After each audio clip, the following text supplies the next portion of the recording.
Boa noite, companheiros. O tema hoje é como enfrentar os brutais ataques contra os trabalhadores.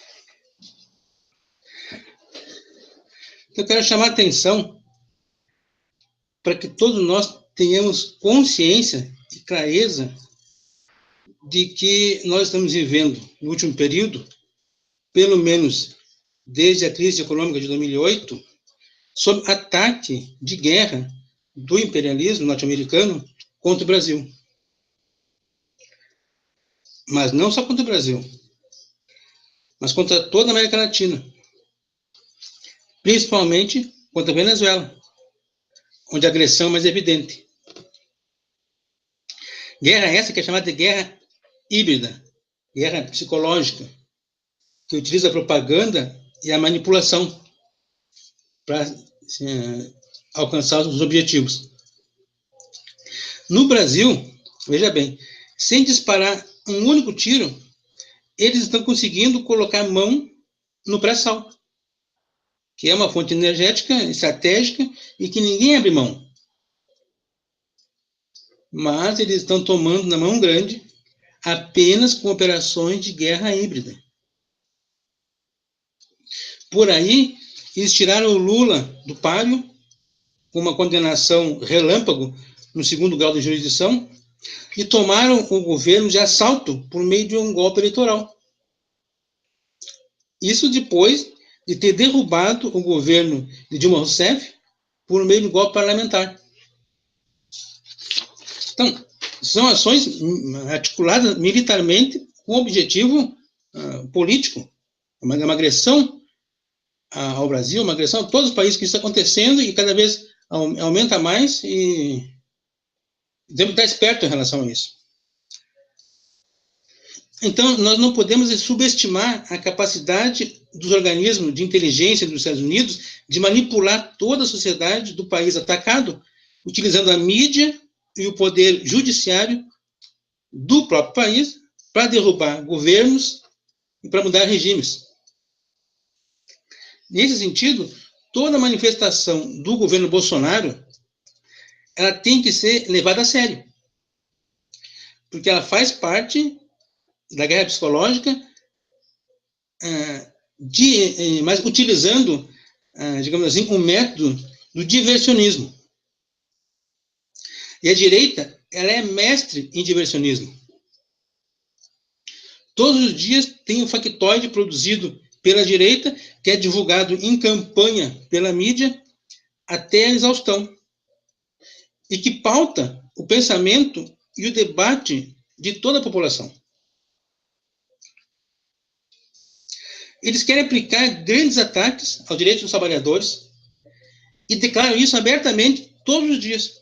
E todos os dias tem uma polêmica estimulada pela mídia para desviar a atenção do que é principal na política e do que é principal na economia.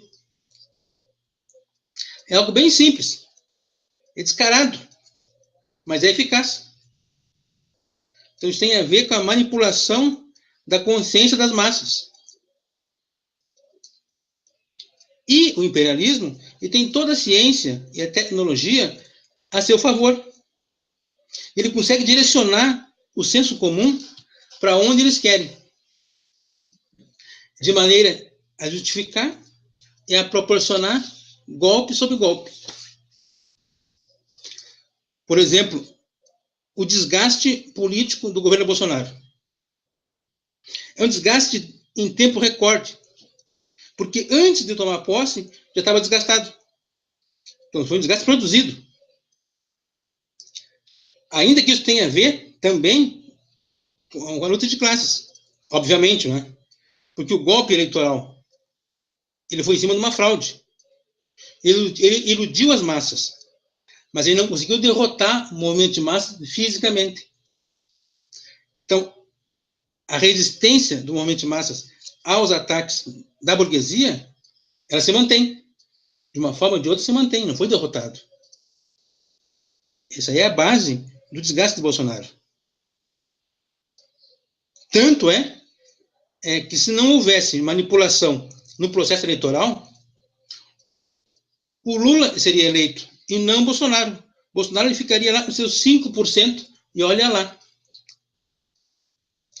Então, veja o tamanho da manipulação. Além dessa realidade da luta de classes, que é a base para entender o desgaste do Bolsonaro, também tem, obviamente, e justamente por isso, da luta de classes, também tem o desgaste do Bolsonaro, onde ele é promovido pelos órgãos de inteligência norte-americanos. Porque a intenção é substituir o Bolsonaro pelo general Mourão. É impor uma guinada à direita no regime político rumo ao regime de cunho bonapartista. Essa é a política do imperialismo. E por incrível que pareça, eles conseguem manipular até a esquerda. Digo, por incrível que pareça, entre aspas, porque essa esquerda que nós temos atualmente no Brasil, ela não só é uma esquerda manipulável e manipulada, como também é uma esquerda manipuladora. Porque a esquerda, ela faz o jogo do imperialismo. E não é de hoje. Em 2003, no primeiro governo do PT, o Lula e a FHC, eles foram para os Estados Unidos garantir para o George Bush a subserviência do governo petista. Isso em 2003. E foi no governo petista, desde 2003, que os Estados Unidos começaram a manipular o poder judiciário brasileiro no sentido de construir um ordenamento jurídico mais repressor. O endurecimento de penas, numa dinâmica contrária à Constituição Federal de 88. Então, no sentido mais repressor. Inclusive, aprovando leis abertamente inconstitucionais, como a execução da pena a partir da decisão do segundo grau de jurisdição, que manda, né, por espaço, o princípio da presunção de inocência. Outra aberração jurídica foi a substituição do princípio do indubio pro réu pelo princípio do indubio pro societate, uma invenção, ou seja, na dúvida, a favor do réu, para evitar condenar o inocente. Então, esse é o princípio constitucional. Eles inventaram, na dúvida, a favor da sociedade. Mas quem é a sociedade? É a burguesia. Se o réu é inocente, dane-se. O negócio é promover o encarceramento em massa do povo pobre. E assim promover uma maior repressão sobre os trabalhadores. Então, a mudança paulatina do regime, de democrático para repressor, ele pegou o PT e a esquerda no contrapé. Porque, olha a contradição, o próprio governo do PT promovia o endurecimento do regime a partir da orientação exterior. E o próprio governo do PT ele foi engolido pela repressão, passando a ser cada vez mais incapaz de combater o demônio que ele próprio tinha invocado. E hoje, todos os golpes da guerra híbrida, eles são meticulosamente calculados e considerando a colaboração da esquerda. Então, a tendência é que a esquerda, nesse processo de contraofensiva da burguesia, ela vá cada vez mais à direita. Então, isso é uma tese fundamental para quem quiser compreender a situação política do Brasil hoje e do mundo também. Por exemplo, vou dar um exemplo para concretizar. A disputa interna na presidência do PT é para afastar a Gleisi Hoffmann, que ela é da corrente do Lula, para impor alguém da corrente do Haddad, senão o próprio Haddad, que tem posições mais à direita. Então, a tendência é ir à direita. Olha bem, as pautas identitárias baseadas na teoria das opressões também é um fator que joga a esquerda para a direita. Porque esse tipo de interesse, ele afasta o partido e a esquerda da luta de classes real, afasta a esquerda da luta da classe operária contra a burguesia em favor da teoria das opressões. Mais ainda, o apetite incrível que a esquerda tem de focar nas pautas diversionistas plantadas diariamente na grande mídia pela direita. Isso favorece a guerra de propaganda do imperialismo contra os trabalhadores e contra os explorados em geral. A intervenção reformista parlamentar da esquerda, com coligações e conchavo com a direita, isso é extremamente desmoralizante. E, por último, o PT ele já se dispõe a negociar a reforma da Previdência no Congresso Nacional. Isso é dito, encabeçado pelos governadores e pelos deputados do PT, pela bancada do PT. Ainda usando, alegadamente, o texto do Haddad como uma oposição ao texto do governo. Um absurdo. Um absurdo. E isso aí, sinceramente, confirma o que o Haddad já tinha falado na campanha eleitoral, de que ele era favorável à reforma da Previdência. Então, agora, o PT e a esquerda eles se propõem a aplicar, na prática, juntamente com o governo, a reforma da Previdência, negociando no parlamento. Essa é a política da esquerda. Então, em vez de se opor a qualquer reforma e chamar os trabalhadores a se mobilizarem na rua para derrotar a proposta da reforma da Previdência do governo Bolsonaro, o PT, que comanda a esquerda, ele se propõe a negociar essa reforma no parlamento. Então, aqui, a falência da esquerda ela fica escancarada. Ela não vai organizar luta nenhuma. Já deixou claro isso em 2 atividades nacionais que foram organizadas de uma forma artificial, totalmente controlada e burocrática. Quais sejam a plenária da FENTECT, da Federação dos Trabalhadores dos Correios, que não mobilizou ninguém da base, apenas alguns dirigentes nacionais, no dia 2 de fevereiro. Outro exemplo, no dia 20 de fevereiro, a Assembleia das Centrais Sindicais de São Paulo. Foi numa quarta-feira, 10 da manhã. Só mobilizou dirigente sindical. A base estava trabalhando. Era dia útil, no horário de trabalho. Então, essa Assembleia, do dia 20, foi também muito fraca, isso devido à convocação pífia e da má intenção na convocação. E também, essa situação, ela projeta, para o dia 22 de março, um novo fiasco. Porque a burocracia ela se nega a convocar e a mobilizar a base das categorias. Isso é fato. Porque ela tem outro projeto, que não é um projeto de luta operária, mas sim é o projeto de manter os seus próprios privilégios materiais. Então, essa postura execrável da esquerda, ela dá margem para a direita promover a guerra psicológica, a manipulação, para controlar cada vez mais o regime político. Então, o imperialismo ele precisa substituir Bolsonaro pelo Mourão. Mas como que ele pode promover essa mudança de uma forma assim tranquila e com garantia de sucesso? Usando a esquerda. Essa esquerda podre que está aí. Por exemplo, olha, a divulgação daquele vídeo do Golden Shower pelo Bolsonaro no Carnaval não foi obra de um presidente idiota ou dos filhos idiotas do presidente idiota. Aquilo foi mais uma operação de guerra híbrida, bem calculada,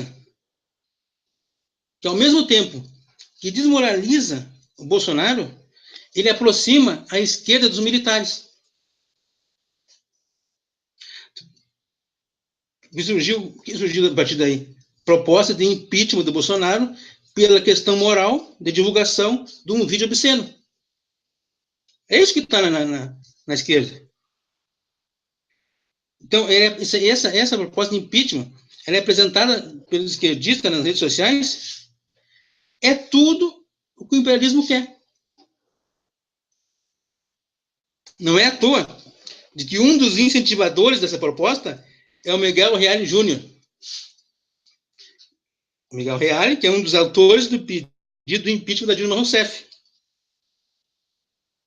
Tá, mas não parece estranho a esquerda fazer frente com o Miguel Reale Júnior para aplicar um impeachment no Bolsonaro e empossar o general Hamilton Mourão como presidente? Para se ver a qualidade de esquerda que nós temos no Brasil. Então, a burguesia, ela pressiona para manipular a esquerda a seu bel prazer. É nesse sentido é que na última semana a burguesia colocou os sindicalistas contra a parede com duas medidas jurídicas. Primeiro, a medida provisória número 873, que vai no sentido do sufocamento financeiro dos sindicatos. Então, na medida em que não reconhece mais a decisão das assembleias e desautoriza a patronal a fazer o desconto e o repasse das contribuições dos trabalhadores para os sindicatos. E também a proposta de PEC, de emenda à Constituição, do fim da unicidade sindical.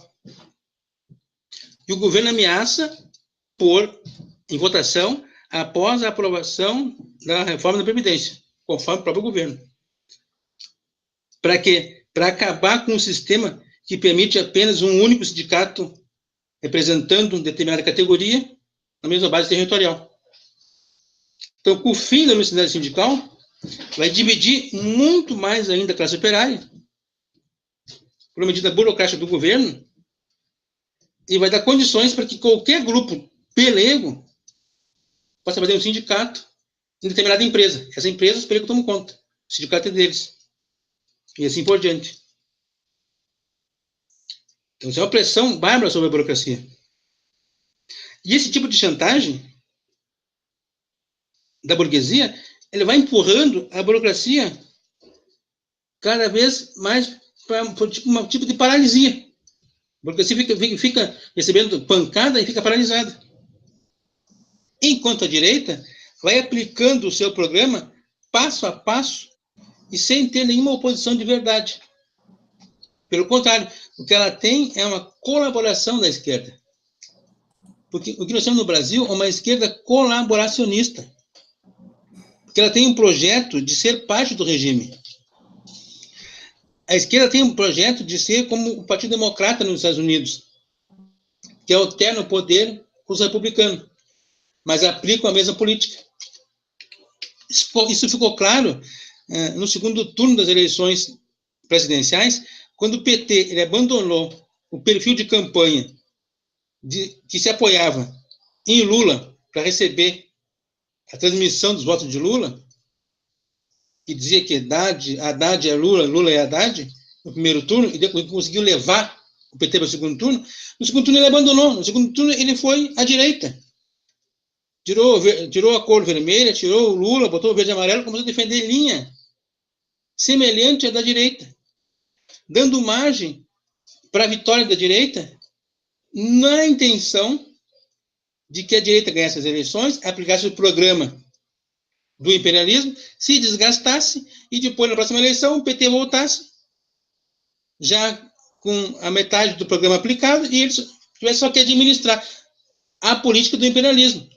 Então, essa é uma esquerda traidora e que não serve mais para a classe. Ela já está morta para a luta dos trabalhadores.